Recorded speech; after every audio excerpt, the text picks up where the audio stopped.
3 విషయాలు మనం తీసుకొని మనం ఆరాధనలోకి వెళ్దాం. నడిపించే దేవుడు. యెషయా రాసిన గ్రంథం, యెషయా గ్రంథం 48వ అధ్యాయం, యెషయా గ్రంథం 48వ అధ్యాయం 17వ వచనం. యెషయా 48:17 వచనం.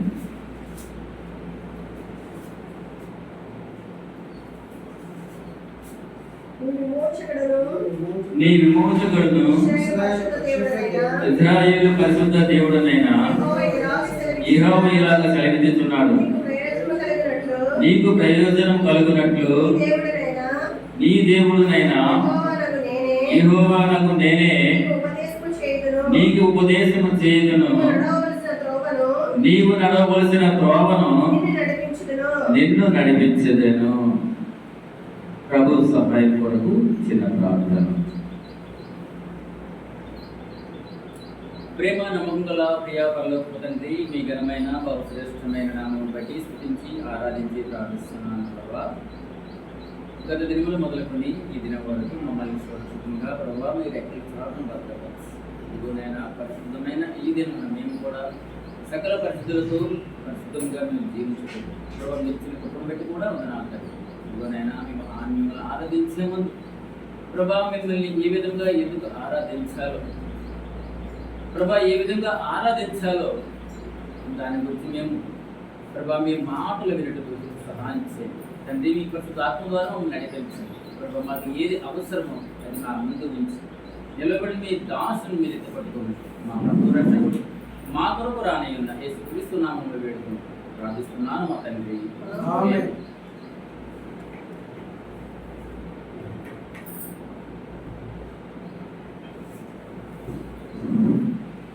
యెషయా గ్రంథం 48:17 నీ విమోచకుడును ఇశ్రాయేలు పరిశుద్ధ దేవుడనైన యెహోవా ఇలాగా సెలవిస్తున్నాడు, నీకు ప్రయోజనము కలుగునట్లు నీ దేవుడనైన యెహోవానగు నేనే నీకు ఉపదేశము చేయుదును. మనం తీసుకున్న అంశం నడిపించే దేవుడు. నీవు నడవవలసిన త్రోవను నిన్ను నడిపించుదాను. మనం ఏ రీతిగా నడవాలో, ఏ రీతిగా జీవించాలో, ఆయన ఏ విధంగా స్థితించాలో, ఆయనకి ఏ విధంగా ఆయన గణపరుస్తూ ఆయనకు సాక్షులుగా జీవించాలో ఆయనే మనల్ని నడిపించే దేవుడై ఉన్నాడు. మన వాక్యం వెళ్ళే ముందు మన యొక్క సొంత బైబిల్ని పైకెత్తి బైబిల్ పై మనం పాడుతున్నాం. అశ్రేష్టంబో గ్రంథములో ఎచ్చట చూసిన ఆభరణయున్నది, సుఖ దుఃఖములో వాగ్దానమున్నది, విశ్వాసముంచి ధ్యానించుడి. అశ్రేష్టంబో గ్రంథములో ఎచ్చట చూసిన ఆభరణయున్నది, సుఖ దుఃఖములో వాగ్దానమున్నది, విశ్వాసముంచి ధ్యానించుడి.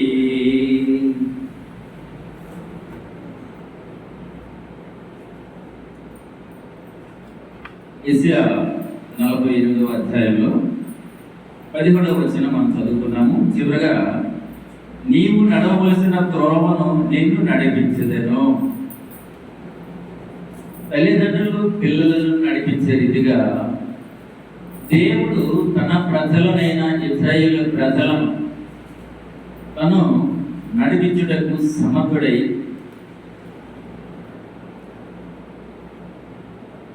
ఆయన ఆజ్ఞను ఎవరైతే అనుసరించి జీవిస్తారో వారిని ఆయన నడిపించే దేవుడై ఉన్నాడు. దేవుడు అందరికీ దేవుడు. యేసుక్రీస్తు ప్రభువు అందరికీ దేవుడు, కొందరికి కాదు. కానీ అయితే దేవుడు ఎరిగినట్లుగా దేవుని ప్రజలమైన మనలో కొందరు ఎరగిన వారు ఉన్నారు, ఎరగిన వారు ఉన్నారు, ఎరిగి కూడా అయోమయ స్థితిలో ఉన్నవారు కూడా ఉన్నారు.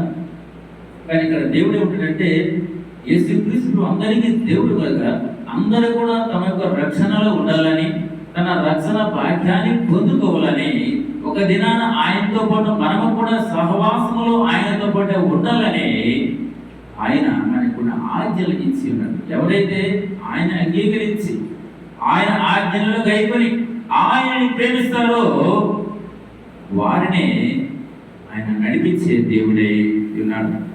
అయితే ఆయన ఆజ్ఞలను గైకొన్న వారిని ఆయన నడిపించడం అంటే నడిపిస్తాడు. ఆ ముందుంది మన వచనం చూసుకుందామా. అయితే ఆయన కోరుకుంటే ఎవరైతే నా బిడ్డలో, ఎవరైతే నా ఆజ్ఞను అతిక్రమించగా పాటిస్తారో, ఎవరు నన్ను ప్రేమించడం ఇష్టపడతారో వారిని నా వద్దకు నేను నడిపిస్తాను.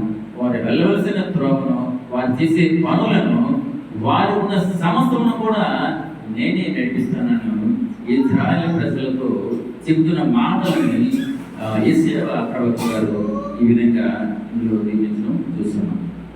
అయితే ఇంకా 3 విషయాలు మనం చూస్తున్నాం. మొదటిగా మనల్ని పాపం నుండి నడిపించేవాడు, మనల్ని అంటే నడిపించే దేవుడు, అంటే మనల్ని పాపము నుండి నడిపించేవాడు మీద రోమన్ రాసిన పత్రిక 6వ అధ్యాయము,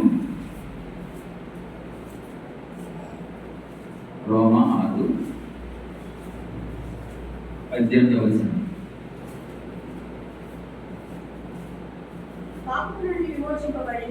పాపము నుండి విమోచింపబడి నీతికి దాసులైతిరి, ఇందుకు దేవునికి స్తోత్రము. మొదలుగా మనం తీసుకుంటే మనల్ని పాపం నుండి నడిపించే దేవుడు, మనల్ని పాపం నుండి నడిపించేవాడు. ఏ రీతికంటే పాపము నుండి విమోచింపబడి మనల్ని రక్షించి నీతికి దాసులైతిరి, ఇందుకు దేవుని స్తోత్రము. ఆయన ఇప్పుడు మన యొక్క పాపముల చేత, అపరాధముల చేత మనం చచ్చిన వారై ఉండగా ఆయన నామాన్ని స్మరించడం కూడా యోగ్యం లేని స్థితిలో ఉండగా ఆయన మన కొరకు మనము పొందవలసిన శిక్షను ఆయన పొందుతూ కలువరి శిలువలో ఆయన యొక్క రక్తాన్ని త్యాగం చేస్తూ చివరికి మన కొరకు మనము చిందించిన రక్తం ఆయన చిందిస్తూ మన కొరకు ఆయన ప్రాణాలని ప్రాణంగా పెట్టిన గొప్ప దేవునికి అధిక స్తోత్రములు కలుగునుగాక. ఇక్కడ ఏమిటంటే పాపం నుండి మనం రక్షిస్తున్నాడు. ఒక్కోసారి మనము అనుకున్న స్థితిలో, సందర్భాన్ని బట్టి, మన అవసరాలను బట్టి, అగ్రతలు బట్టి, లేకపోతే అక్కడ మనకు కావలసిన ప్రయోజనకరమైన పరిస్థితులను బట్టి మనము ఒక్కోసారి మనము పాపంలో పడిపోతూ ఉంటాము. అటువంటి స్థితిలో కూడా మనపై ప్రేమ, కరుణ, జాలి చూపిస్తూ మనల్ని రక్షించేవాడికి ఉన్నాడు. అలానే మనం మాటపాడి పడిపోవడం సరికాదు, అలా మాటపాడి పడిపోవడం సరికాదు. ఆయన వీపుపై చారలు వచ్చినట్టుగా దున్నించారు, వరడాలతో కొట్టారు, ముఖంపై ఉమ్ము వేశారు, భయంకరమైన పరిస్థితిని ఆయన ఎదుర్కొన్నారు. అయినా ఆయన బాధ లేదట. ఆయన బాధ ఎక్కడంటే, మీ కొరకు నా రక్తమ చిందించి ప్రాణం పెట్టానే, అయినా ఇంకా మీరు పాపం నుండి తప్పించగలగ, ఇంకా పాపం వైపే చూస్తున్నారు, పాపనే లోకం వైపే చూస్తున్నారు మీరు. అది నాకు బాధ అంటున్నాడు దేవుడు. కాబట్టి మీ పాపల కొరకు నేను శిక్షను అనుభవించాను, మిమ్మల్ని రక్షించాను, మీకు విమోచకుడుగా, రక్షకుడుగా నేను ఉన్నాను. కాబట్టి మీరు నా బిడ్డలు. అందరూ బట్టి మనం ఆయనకి ఏం చెప్పాలంటే, దేవునికి అధిక స్తోత్రములు మనము తెలియజేసే వారిగా మనము ఉండాలి.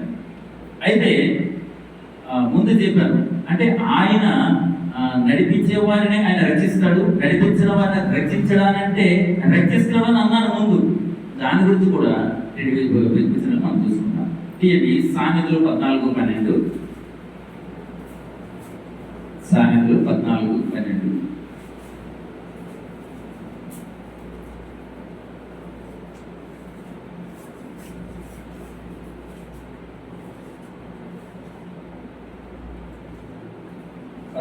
అధ్యాయం 12వ వచనం సామెతలు. ఒకని ఎదుట సరైనదిగా కనబడు మార్గము కలదు, అయితే తొలకది మరణమునకు త్రోవ తీయను. మరోసారి ఒక్కని ఎదుట సరైనదిగా కనబడు మార్గం కలదు, అయితే తుదకని మరణమునకు త్రోవ తీయను. ఇక్కడ మరణం అనగా రెండవ మరణము. మరణం అనగా రెండవ మరణం. మొదటి మరణము మనకు తెలుసు, ఏదో రోజు మనము మరణిస్తాము. అయితే రెండవ మరణమునకు మనము శిక్షనుండగా పాత్రము కాకుండా రక్షించడానికి ఈ లోకములో మొదటి మరణం ముందుగానే ఆయన ఏర్పరిచిన నిబంధనలను, ఆయన మనకి ఇచ్చిన కట్టడలను మనము కైకొనే వారిగా ఉండాలన్నమాట. మనకి ఏంటంటే ఒకరు ఏమనుకుంటారంటే, నేను నడుస్తున్న మార్గము సరైనదే, నాకు అన్నీ తెలుసులే, నాకెవరు చెప్పనవసరం లేదు, నేను అనేకులను మార్చగలిగిన వాడు, అనేకులు ఉపదేశం చేసేవాడని, అనేకులను నడిపించేవాడును అని మనం గర్వంతో మాట్లాడగలిగితే అది తుదకు ఎక్కడంటే మరణం అనేది ప్రవర్తిస్తుందట. కాబట్టి సొంత నిర్ణయాలు, సొంత అభిప్రాయాలు, మనకున్న ఫలాన్ని బట్టి, ధనాన్ని బట్టి, లేకపోతే మనకున్న అధికారాన్ని బట్టి మనము విరబిగినట్లయితే అది మరణానికి దారితీసేదిగా ఉంటుంది. కాబట్టి ఆయన మనల్ని విమోచించాడు, రక్షించాడు. కాబట్టి ఆయన నడిపించే దేవుడై ఉన్నాడు. కొందరు అనుకుంటారు, ఆయన నడిపించకపోతే మేము బ్రతకలేమా, జీవించలేమనుకుంటే వారి కోసం అని రాసి ఉంది. ఏమనంటే, ఒకరి ఎదుట సరైనది కాదు మార్గం, నేను వెళ్తుంది సక్రమైన మార్గము, నాకు అన్ని తెలుసు అనుకోవడం పొరపాటు. దేవుడు ఆయన ఆజ్ఞలను స్పష్టంగా మనకు తెలియజేస్తున్నాడు. ఏది మనం చేయాలి, ఏది చేయకూడదు, ఎక్కడికి వెళ్ళాలి, ఎక్కడికి వెళ్ళకూడదు. ఈరోజు ఆదివారం మనము ఒకసారి మనం పాత నిబంధనలోకి వెళ్ళినట్లయితే ఆదివారం నాడు ఈ విధంగా మనం ఆచరించాలంటే, మనము కానీ, మన ఇంట్లో ఉన్న పిల్లలు కానీ, మన ఇంట్లో ఉన్న పశువులు కానీ, పక్షులు కానీ, ఎద్దులు కానీ, లేదా మన ఇంటికి వచ్చిన బంధువులు కానీ ఎవరు కూడా బయటికి వెళ్ళకుండా ఆయన పవిత్ర దినాన్ని దొంగిలించకుండా ఆయనే కనపరచమని పాత నిబంధనలు చెప్తూ ఉన్నారు. మరి ఈ దినాల్లో మనం ఏం చేస్తున్నాము? ఆయన మాటను ధిక్కరిస్తున్నామా, లేదా ఆయన మాటకు లోబడి జీవిస్తున్నామా? మనం ఒకసారి పరీక్షించుకున్నాము. ఆరాధనకి వెళ్దాం. ఆయన దిన ఆజ్ఞది, నా దినాన్ని మీరు పవిత్రంగా ఆచరించండి. నేను ఏదైతే ఉపదేశిస్తున్నానో, ఏదైతే బోధనలు మీకు తెలియజేస్తున్నానో ఆ ప్రకారం నడుచుకుంటే మిమ్మల్ని నడిపించే దేవుడైన ఉన్నానని ఆయన సెలవిస్తూ వస్తున్నాడు అనమాట. ఇక్కడ వారి సొంత అలవాట్లు అంటే నేను సరైనదిగా చేస్తున్నాను అనుకున్న వారు నరకానికి వెళ్తున్నట్టుగా చూస్తున్నాం. రెండవదిగా రోమిలకు రాసిన పత్రిక 6వ అధ్యాయం ఉంది. రోమిలకు రాసిన పత్రిక 6వ అధ్యాయము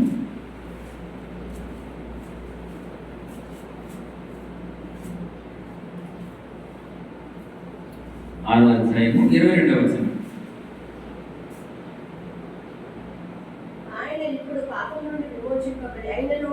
అయినను ఇప్పుడు పాపము నుండి విమోచింపబడి దేవునికి దాసులైనందున పరిశుద్ధత కలుగుటియే మీకు ఫలము, దాని అంతము నిత్య జీవము. చూస్తావా, రెండు రకాలు. మొదట అన్నాడు ఆయన, మిమ్మల్ని నడిపించే దేవుడినై ఉన్నాను, నా ఆజ్ఞలు కైకూరండి, నన్ను ప్రేమించే వారిగా ఉండండి, నేను చెప్పినట్టుగా నడుచుకోండి అని ఆయన చెప్తుంటే కొంతమంది ధిక్కారంగా మాట్లాడారు, కొంతమంది ఆయన పట్ల యథార్థంగా జీవించడానికి ఇష్టపడే వారు ఉన్నారు. ధిక్కారం ఏమంటే, నేను వెళ్తున్న సరైన మార్గము, నాకు అన్ని తెలుసు అనుకున్న వారు రెండవ మరణానికి పాత్రలవుతుండగా ఇక్కడ రోమ 22 ఏం చెప్తున్నట్టే, అయినను ఇప్పుడు పాపము నుండి విమోచింపబడి దేవునికి దాసులైనందున పరిశుద్ధత కలుగుటి మీకు ఫలము. చూసారా, ఎప్పుడైతే మనము ఈ పాపం నుండి విమోచింపబడి దేవునికి దాసులు, దేవుని పిల్లలు అయిన కొనకే ఇప్పుడు అన్నమాట పరిశుద్ధత కలుగుటి మీకు ఫలం అంట. ఎంతకాదు కానీ దాని అంతం ఏంటంటే నిత్య జీవం. ఎప్పుడైతే ఆయన మాటలు వింటామో, ఆయన ప్రేమిస్తామో, ఆయన కట్టలను కైకొంటామో అప్పుడే మనకు నిత్య జీవం అన్నమాట. మొదట ఆయన మాట వినమన్నప్పుడు శ్రద్ధగా ఆయన మాట వినేవారుగా ఉండాలి. అప్పుడే మనము ఆయన ఆరాధించగలిగే ఆ శక్తిమంతులు మనము అవుతామన్నమాట. కాబట్టి ఆయన ఈ ఇందులో ఏంటంటే ఆయన మన పాపముల నుండి మనం విమోచించి మనం రక్షించే దేవుడై ఉన్నాడు కనుక ఆయనని మనము స్థుతించాలి, ఆరాధించాలి. అయితే ఆయన మనల్ని రక్షిస్తున్నాడు కదా నిర్లక్ష్యం కాక మన సొంత ఆలోచనతో మనము చేసినట్లయితే అది కేవలం వ్యక్తిగత ఆరాధన అవుతుంది. అటువంటిది మనల్ని రెండవ మరణానికి తీసుకెళ్తుంది. కానీ ఆయన ఏదైతే ఇక్కడ ఉపదేశిస్తున్నట్టు అంటే ఆయన పిల్లలు అంటే ఆయన మనల్ని రక్షించాడని ఎరిగి మనం పరిశుద్ధమైనట్లయితే మనం పరిశుద్ధమై ఏం చేయాలంటే ఆ పరిశుద్ధ కలిగి కలిపి బలం ఉంటుంద దాని అంతము ఎప్పుడైతే ఆయన్ని మనం ప్రేమిస్తామో అప్పుడే మనకు నిత్య జీవం. అసలు క్రైస్తవులుగా ఎందుకు మనం ఉంటున్నాము అంటే చాలా మంది మతం మారడం క్రైస్తవులు దిగిపోవటము అంటుంటారు. కాదు. అసలు మనము దేవుని ఎందుకు ఎరిగాము అంటే నిత్య రాజ్యం కొరకు. ఈ లోకంలో సంతోషం ఉండొచ్చు, బాధ ఉండొచ్చు, శ్రమలు ఉండొచ్చు, లేదా ఆనందం ఉండొచ్చు. కానీ ఒక దినాన మనము ఈ లోకం నుంచి వెళ్ళినప్పుడు మన ఆత్మ దూషింపకూడదు, మన ఆత్మ బాధపడకూడదు, మన ఆత్మ నరకంలో పడకుండా ఉండాలంటే మనము ఆయన ఆజ్ఞలు మనం పాటించాలి. ఆయన ఎందుకంటే ఆయన మనల్ని నడిపించే దేవుడు ఉన్నాడు. ఆ మాటలు మనం ధిక్కరించకుండా అతిక్రమానికి మనం లోపడకుండా మనము ఆయన ప్రేమించే వారిగా ఉండాలి. మొదట ఆయన మనల్ని పాపం నుండి నడిపించేవాడిగా ఉంటాడు. రెండోదిగా చక్కని త్రోవను నడిపించేవాడు. చక్కని త్రోవను నడిపించేవాడు. చూడండి కీర్తనలు 107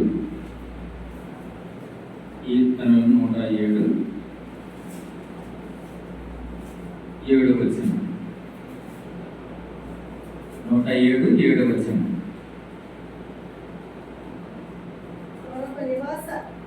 వారొక నివాసపురము చేరినట్లు చక్కని త్రోవను ఆయన వారిని నడిపించును. ఆయన మనం నివాసపురము అనగా పరలోకము, పరలోక పట్టణము, పరలోక రాజ్యం. మనము పరలోకం చేరాలంటే ఆయన ద్వారా మాత్రమే, వేరొక మార్గం మనకి లేదు. మన పరలోకం వెళ్ళాలంటే ఆయన ద్వారానే మనం పరలోకం చేరుకోగలం. అందుకు ఏంటంటే వారొక నివాసపురము చేరినట్లు. కొంచెం మీరు పైకి వేసుకున్నట్లయితే 4 నుండి 6 వరకు అంటే ఇశ్రాయేలు ప్రజలు ఇటువంటి పరిస్థితిలో ఉన్నారు. అటువంటి వారిని దేవుడు ఏ విధంగా రక్షిస్తున్నాడో ఇది చూడండి. 4 నుండి 6 వరకు చదువుకున్నాం. కీర్తనలు 107 4 నుండి 6. వారు అరణ్యమందలి ఎడారి త్రోవను తిరుగులాడుచుండిరి, నివాసపురం ఏది వారికి దొరకకపోయెను. ఆకలి దప్పుల చేత వారి ప్రాణం వారిలో సమచిల్లెను. వారు కష్టకాలమందు యెహోవాకు మొరపెట్టిరి, ఆయన వారి ఆపదల్లో నుండి వారిని విడిపించెను. చూసారా, ఇది మన గురించి అంటే ఒకప్పుడు ఇజ్రాయెల్ గురించి రాసిన మనకు వర్తిస్తుంది.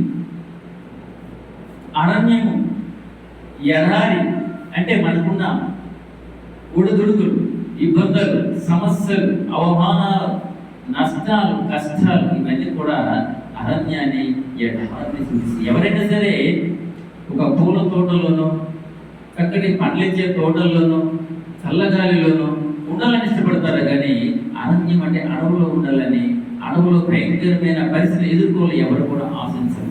అదేవిధంగా ఎవరైనా సుందరమైన ప్రదేశాలు, అనుకూలమైన స్థితిలో ఉండాలనుకుంటారు. కానీ ఎడారిలో ఉండాలని ఎవరు కూడా అనుకోరు.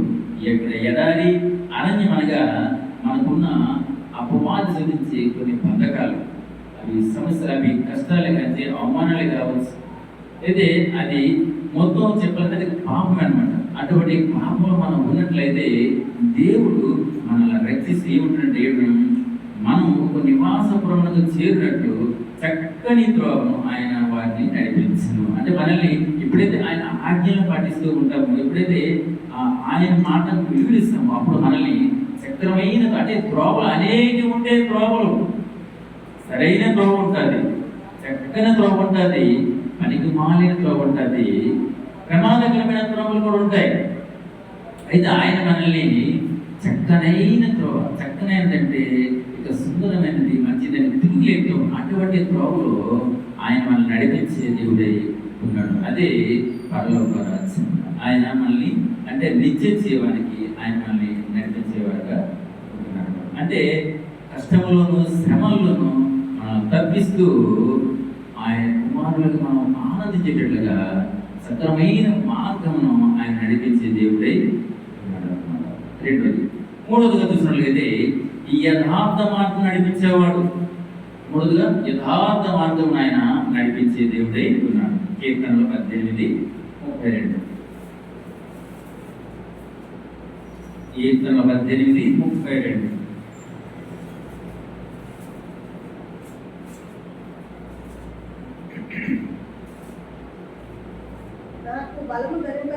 నాకు బలము ధరింపజేయువాడు ఆయనే, నన్ను యథార్థ మార్గం నడిపించేవాడు ఆయనే. నాకు బలము ధరింపజేయువాడు ఆయనే. ఆయనే నా బలము, ఆయనే నా కోట. అంతేకాదు, నన్ను యథార్థమైన మార్గం నడిపించేవాడు కూడా ఆయనే. మనల్ని 3 విధాలుగా నడిపిస్తున్నట్టుగా చూస్తున్నాం. మొదటి, పాపములో నుండి మనల్ని విమోచించి నడిపించే దేవుడై ఉన్నాడు. రెండోదిగా చక్కనైన మార్గములు అనగా ఆయన పరలోకానికి తీసుకెళ్లేవాడై ఉన్నాడు. మూడోది చూసినట్లయితే యథార్థమైన మార్గములు మనం నడిపించేవాడుగా ఆయన ఉన్నాడు. ఈ 3 విషయాలను మనం జ్ఞాపకం చేసుకుని మన దేవుని ఆరాధించేవాడుగా ఉండాలన్నమాట. ఆయన ఏమిటంటే యథార్థమైన అంటే నాకు బలము నీవు. అంటే చాలా మంది ఆ డబ్బులు బట్టి ఆశిస్తారేమో, మనకు అధికారం బట్టి ఆశిస్తాం. కానీ మనం ఎవరు ఆశించాలి? అసలు ఎవరు బట్టి మనం గర్వపడాలంటే మనం ఆయన యొక్క బలాన్ని బట్టి, ఆయన యొక్క నామాన్ని బట్టి, ఆయన మనకి చూపించిన కృపను బట్టి, ఆయన యొక్క ప్రేమను బట్టి, ఆయన మన కొరకు మనల్ని తప్పించాలని, మనము పాపము చేత శాపములో చిక్కుపడకుండా మనల్ని రక్షించే దేవుడు ఆ యొక్క కలువల చెరులో ఆయన కాచిన రక్తము బట్టి మనము ఏం చేయాలి? అతిశయించాలి, గర్వపడాలి. అందుబట్టి మనము ఆయనకి కృతజ్ఞతలు చెల్లించాలి.